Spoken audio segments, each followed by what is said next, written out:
Hey guys, Phil here, hope you're all well. What you're looking at in front of you is my original OG Xbox again. Now what I want to do today is there's a few upgrades I want to do to this Xbox. The first is internally. Now this has an Aladdin ModChip in there, and it has the older, what you would call a legacy BIOS in there. It's a M8 BIOS. Now it works perfectly fine, but there's a modern BIOS out there now for the Xbox, and it's called CerBIOS. Now what I want to do is I want to upgrade the BIOS on that Aladdin. Now the problem is I don't know if the flash chip that's on the Aladdin is a genuine flash chip or it's a clone version. So what I'm going to do is I'm going to program the flash chip that's on the Aladdin externally. That way it doesn't matter if it's a genuine or a clone version. I can still program the flash chip that's on there, and I'll explain more about that later on. The second thing I want to do is install a new 80-pin IDE cable. Now this Xbox already has an 80-pin IDE cable in there, but I've been in this thing so many times and I've plugged in and unplugged that cable and it's just beat to death. So you know, I got myself a new one and I'm just going to replace it. The third and final thing I want to install is a StarTech IDE-to-SATA Converter. Now this already has a IDE-to-SATA converter in there, but it's one of the cheaper green versions. Now they work perfectly fine. Well, I say they work perfectly fine. What I've noticed with my version is every now and again, I would say probably one every 25 boots, what happens is the Xbox boots up, but it times out, and that's because it's not access the hard drive. I think it's an error 13 I get, and it's just not access the hard drive. But I read online you don't really get that with these StarTech SATA converters. So yeah, that's what I'm going to do. So if you stick around, I'll crack on with those three things. Now the first thing I want to take care of is the mod chip inside there. So what I'm going to do now is flip this over and start stripping down to the mod chip. Now to get inside the Xbox, you need a couple of Torx bits. And the first one you're going to need is a T10, and the second one you're going to need is a T20.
Now just before I strip this down to get to the mod chip, what I want to show you is this here.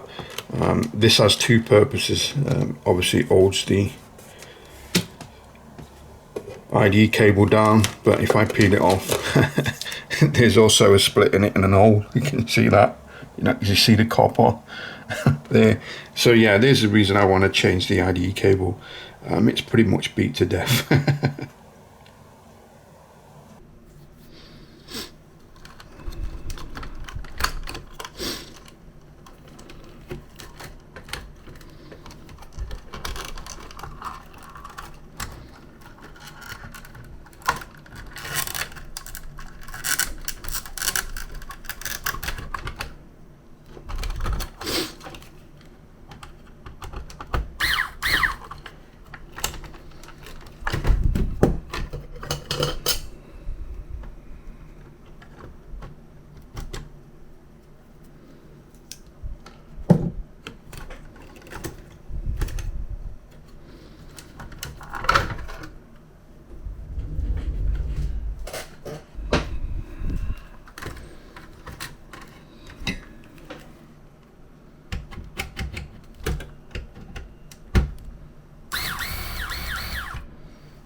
and as you can see, I've stripped down the Xbox. So here's my Aladdin ModChip.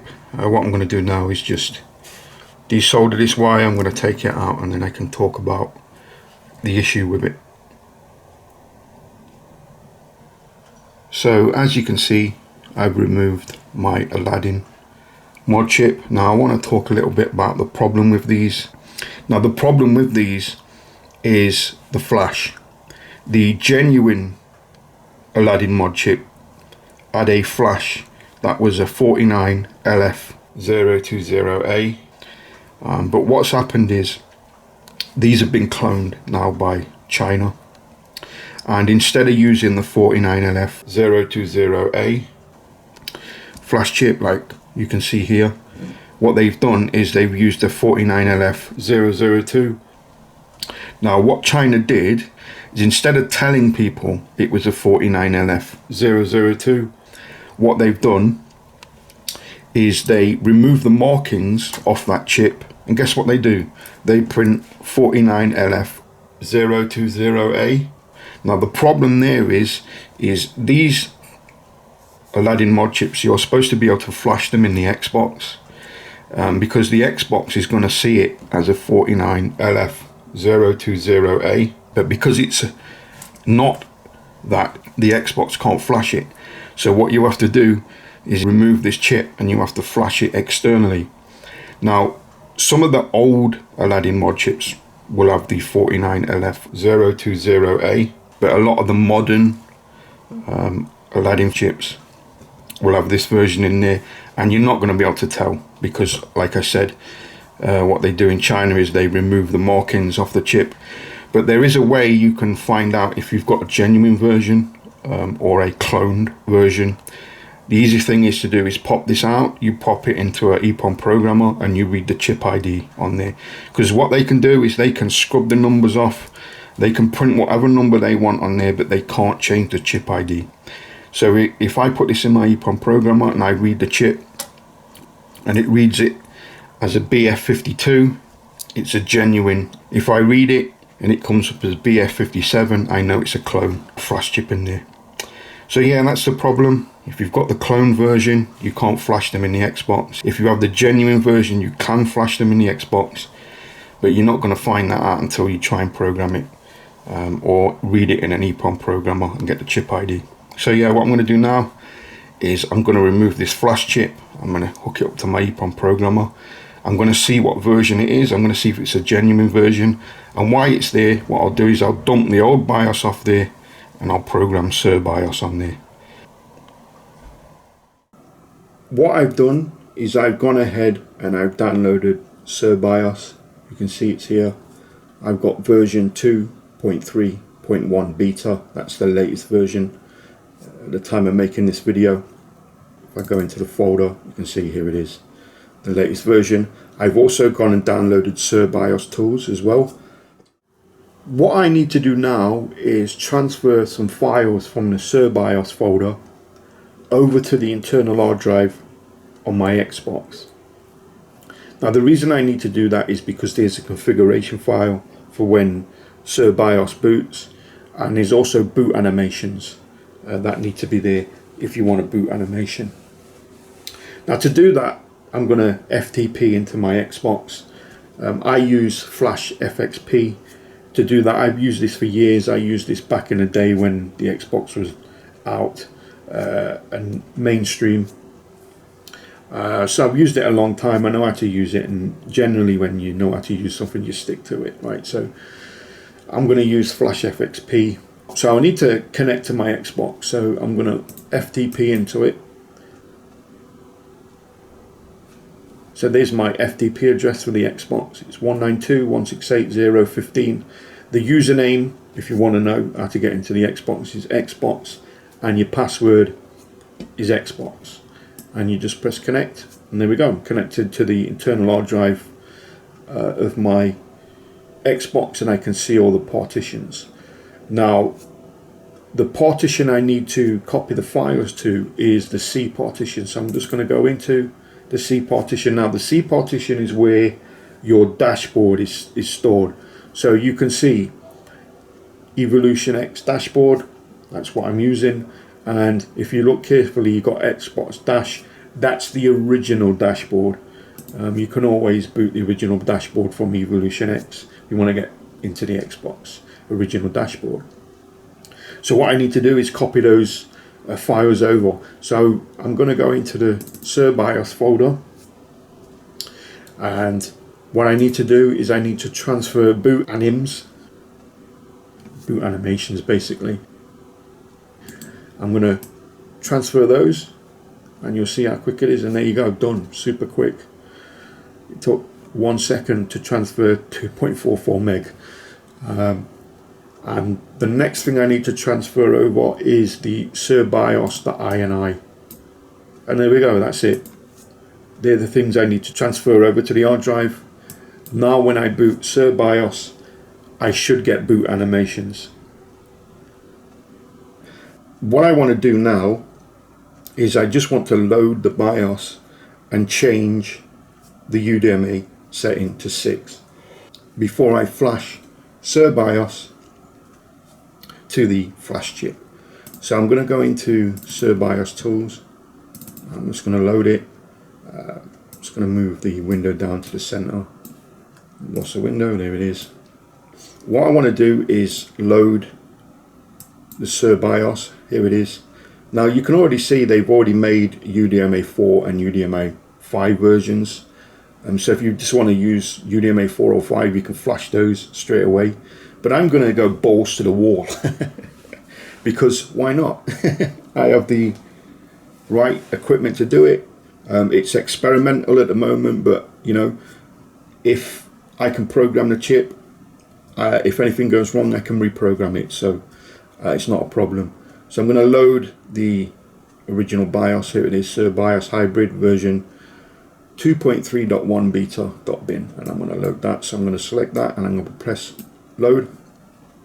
The next thing I want to do is I'm going to move this slider all the way to the bottom, and as you can see, the default is UDMA 2. That's stock Xbox. Now I'm going to click on that, and I'm going to go to UDMA 6 experimental, and it's going to warn me that it's experimental. You know, it says here UDMA mode 6 is experimental and requires an Ultra-DMA 8-pin connector. I've got that. This has only been tested with the StarTech adapter, and obviously I've got the StarTech adapter. So I'm going to OK that. Then I'm going to go File, Save BIOS, and you can see it's going to be saved as CerBIOS.bin, so that will be the file I'll flash to the actual flash chip. So I'm going to save that, and that's it. That's CerBIOS done. I'm ready to flash that file to the flash chip.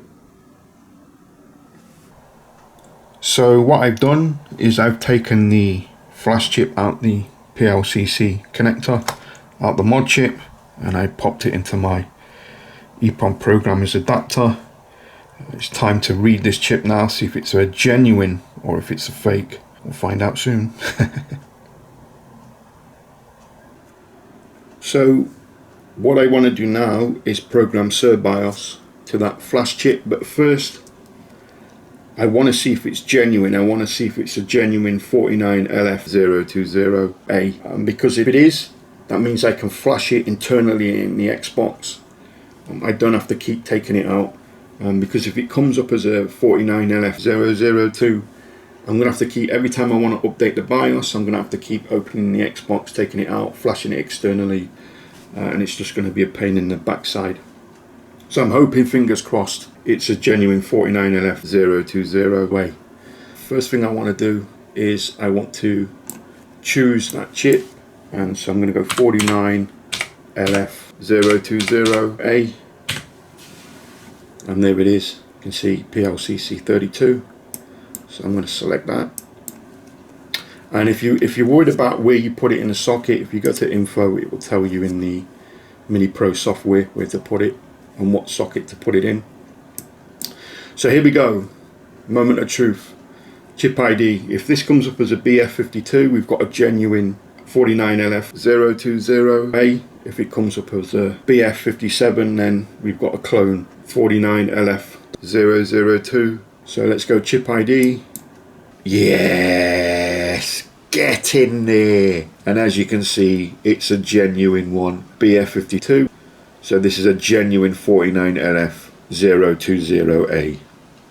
Now here's the thing, guys, if I would have got the chip ID and it would have come back as a BF57, all I would have done was I would have gone into the chip selection again and I would have changed the chip to a 49LF002 and I would have flashed it as that. But as you can see, this one's a genuine one, so sweet, it's a genuine 49LF020A. Get it. Now the first thing I want to do before I flash CerBIOS is I'm going to back up the BIOS that's already on there, because if anything goes wrong I can always revert back. So what I'm going to do is I'm going to click here where it says read from chip. I'm going to read the contents of the chip, and there I'm going to go file, save, and I'm going to save that to OG BIOS 1, save, and there we go, it saved it. I'm going to dump it again just to make sure. Always best to dump it twice. And I'm going to come out of that, save this one, I'm going to save this as OG BIOS 2, save that. What I need to do now is erase the chip, because I'm going to be obviously programming it. This is a EPROM, so I'm going to be erasing it. There we go, erased. I'm going to go file, open. I'm going to load the CerBIOS that I created, and it should be in BIOS tools there, and it should be just called CerBIOS, and there it is, CerBIOS.bin. I'm going to open that. Binary, yes. Code memory, normal mode, clear buffer with default, that's okay. And there we go, that's the new BIOS loaded. And the final thing I need to do is program. So let's program the chip, and we're off.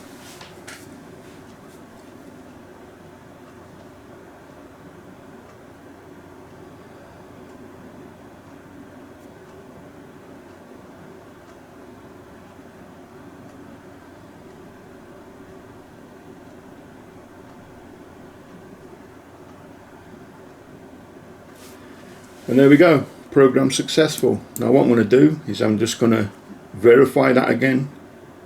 So I'm going to press the verify button, just covers your backside just to make sure what's in the buffer here is on what's on the chip. There we go, verify result successful. So that's program CerBIOS to that flash chip. I can get it back in the Aladdin and get that back in my Xbox. That's my Aladdin chip flashed with the latest version of CerBIOS. Time to get this back in the Xbox. So as you can see, my Aladdin ModChip is back in there. Should now have CerBIOS on there instead of the old M8. Let's power on. Did we get CerBIOS? And there we go, there's CerBIOS. Winner winner. So that was successful. Also as well now guys, now I know this is genuine, I can flash this inside the Xbox. I don't have to disassemble the Xbox every time I want to update CerBIOS. Winner winner. Let's power off because it's going to time out.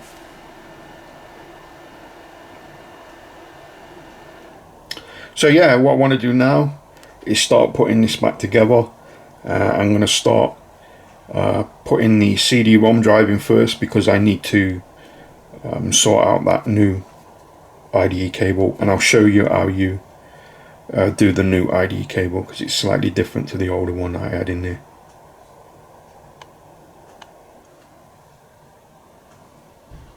And as you can see, we're all back together. Got my nice new IDE cable there, 80 pin IDE. Now it is my old one, you can see it's pretty much beat to death. Now the reason I wanted to change this is because you have to mangle the thing, right, to get this to plug in. You can see, look what I've had to do there. I've had to twist the cable around, because this connector, if it was that way round, it'd be perfect, it'd fit in there great, but it's the opposite way round. So the way you fit it in the Xbox is you have to twist the cable. Now with this being I think this is 45 centimeter long IDE cable. This one's a 60 centimeter IDE cable. So what that allows you to do is, instead of coming from the back, because obviously remember this connector's twisted, what you do is you come up from the side like this, and then you can loop over, plug into the DVD-ROM drive in the back, and then you can come out and then cable management to your SATA to IDE connector there. And there you can see there's a StarTech one plugged in. So what I'm going to do is power on, and hopefully we get a boot. So there's CerBIOS, and there we go, we're getting a boot, and we should boot into Evolution X dashboard, because that's what my original dashboard was on this hard drive here. So we should boot into that.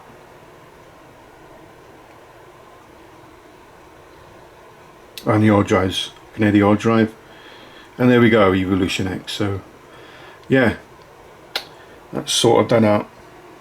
And what I can do now is, because CerBIOS supports internal hard drives up to 16 terabyte, what I might do is go and get a 4 terabyte hard drive and put it in this thing. 4 terabyte, that's more than enough. You'll be able to put pretty much every single North American game ever released, those PAL games that never got a North American release, and the same with the Japanese games that never got a North American release. So you pretty much got every single Xbox game ever made on there. You'll also have probably enough space over there to add all your apps and stuff like Xbox Media Center, that type of stuff, and all your emulation as well will probably be big enough to fit on there. So yeah, anyway, as you can see, it's working great. What I'm going to do now is I'm going to button this up, and then I can wrap up the video. And as you can see, the Xbox is put back together. So let's power on. You should see CerBIOS, and we should boot into Evolution X. Now I'm thinking of changing it. I might go to Xbox for gamers, Xbox Media Center for gamers, because you know Evolution X is a little bit old by now, it's a bit long in the tooth. And there we go, it is Evolution X. Now I've got a confession to make, guys. If you watch the video just previous, what you'll see is when I boot, when it says DVD contents up there, it will say open.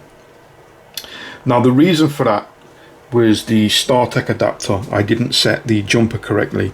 I should have done it, but I didn't. I forgot all about it, but thankfully I did it before I put the Xbox back together. Now the problem was you've got jumpers here. This was set for cable select, and all I did was I took the jumper off and put it on master, and that fixed the open tray. So yeah, that fixed that. Another thing as well, if you want to know where I got my IDE cable from, I got it from Amazon, and it's called a Goobay. Don't ask. But yeah, there you go, guys. BIOS updated to CerBIOS. I found out it's genuine, so I can update the BIOS anytime I want. I don't have to strip down the Xbox again to flash it. Winner winner. I replaced the old crappy IDE cable, the old 80-pin IDE cable, and put a fresh brand new one in the 80-pin IDE cable. And I swapped out the old crappy green IDE to SATA connector, and I put a better StarTech IDE to SATA connector in there for the hard drive. So yeah, there you go, guys. Hope you liked the video. If you did, please give it a big thumbs up. like, comment, subscribe, all the usual stuff. And as always, I'll catch you on the next one.